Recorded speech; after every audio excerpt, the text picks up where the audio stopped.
Top 3 misleading headlines for real estate going into 2023. I am Dave with the Bolduc Realty Group. Welcome to my weekly real estate market update. I'm recording this on Thursday, January 12th, because I'll be in continuing education classes all day tomorrow. But this is for the January 13th market update. Before we jump into that, please like, subscribe, ring the notification bell. It helps to get the word out. My goal here is to give you fact-based, data-based information, kind of cut through all the misinformation that we're seeing out there and the confusing headlines that I think oftentimes just are written poorly, but sometimes they're intended to be misdirecting.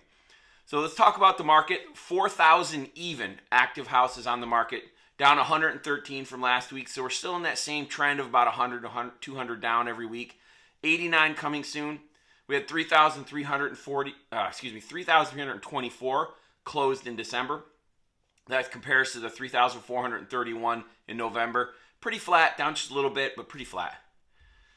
So let's talk about these top 3 misleading real estate headlines. First one, this is talking about price reductions, home price drops, and equity being lost. It's a tweet referring to a CNBC article, which refers to Black Knight Data. Black Knight is a data aggregator out of Florida, saying homeowners have lost $1.5 trillion in equity since May as home prices drop. That's true, but let's look at the big picture and really understand what we're saying here. Yeah, not so scary anymore, right? 10.3 trillion is that blue bars, the home equity, and 2021 was 9.9, so we're above 2021. Well, why did this happen? Well, people were valuing homes at the rate that they were valuing them increasing in 20 and 21. Well, 2022, things flattened out. So now we're starting to adjust those valuations to reflect reality rather than that very aggressive increase that we were seeing over 2020 and 2021. That's why things are flattening out. And that's why you're seeing, especially in Connecticut, price reductions, because people priced houses too high. They're bringing the values down. So next one is talking about home sales. It's 2 different articles, one from November, one from December. The November article, U.S. home sales fall in October for the 9th straight month. Pay attention to that. And then the December one, which is just 1 month later, says home sales fall 4% in November. Sounds scary. Way below forecasts. Well, that's not good. For the 6th monthly decline in a row. Well, is it the 10th or the 6th? Because it's 1 month later. Whatever. I didn't dig into that. But if you do read the articles, they do provide a lot of really good information. But these headlines seem really scary. Let's look at the real numbers. And the real numbers with context. So if you go back to 1999, you can see there was the early 2000s, big run up to 8.5 million in 2006, and then the big crash down to 4.6 million a couple years later. It's a big drop. You can see here from 2021 to 2022, we dropped by about 1 million. That's a big drop too, but if you look at it, that brings us back in line with the last decade. We're not having this big drop off out of nowhere. We're just coming back into line. 2020 and 2021 were really strong years for a lot of reasons. The interest rates were extremely low, demographics were pushing it, and demographics are still pushing it. The problem is we have no inventory. And with interest rates higher now, we have lower demand. So this is a supply and demand thing, and that's it. Seems pretty in line with me, not really concerned. This last one is my favorite. It's talking about foreclosures.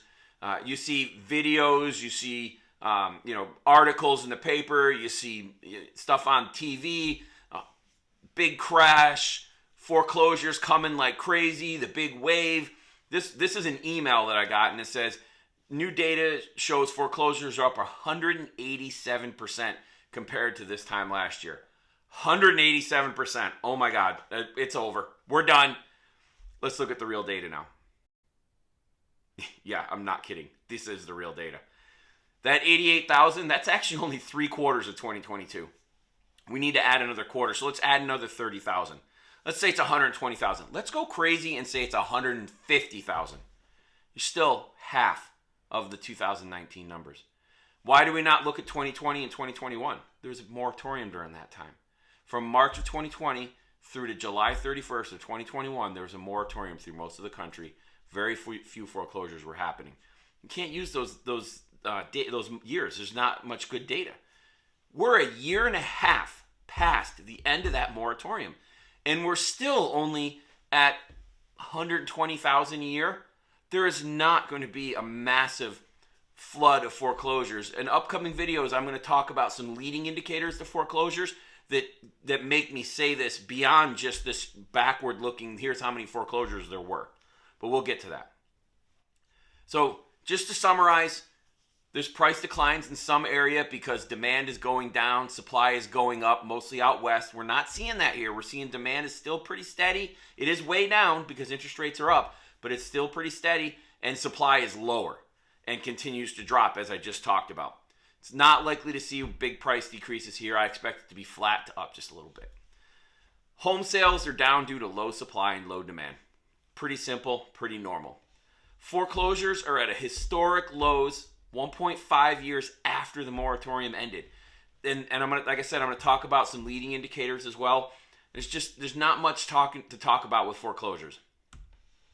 Going into the primary mortgage market survey, we're at 6.33%. I saw this morning with the CPI out that the spot numbers were about 6.15, so that's good. You can see that we'll see what happens as the Fed comes on. I think it's in early February for the next meeting. They're talking about a quarter point increase. As long as everything continues to happen the way we expect to, just like CPI came out at 6.5, which is what was forecasted. As long as everything happens the way we expect, mortgage rates should be pretty stable. So that's all I've got for today. I hope you have a great day and a great weekend, and I look forward to talking to you soon. Have a great day.